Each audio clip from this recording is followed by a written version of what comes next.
আমার যুবক ভাই, কষ্ট পাইবা, মরলে তো কষ্ট পাইবাই, দুনিয়া তো কষ্ট পাই, দুকে দুকে মরে যাবা, দুকে দুকে।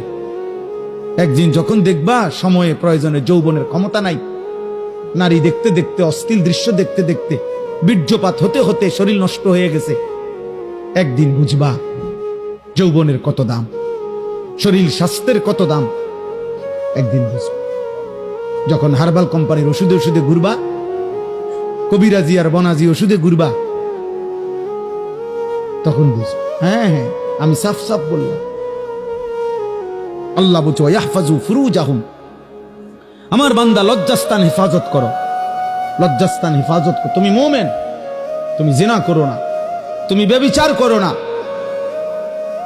তুমি নিজের হাত নিজের লজ্জাস্থানে নাপাক ব্যবহার করো না, তুমি পুরুষে পুরুষে অপকর্ম করো না, তুমি মেয়ে মেয়ে নারী নারী অপকর্ম করো না, কোন রকমের বেহায়াপনা না চোখ দিয়া করবা, না লজ্জাস্থান দিয়ে করবা।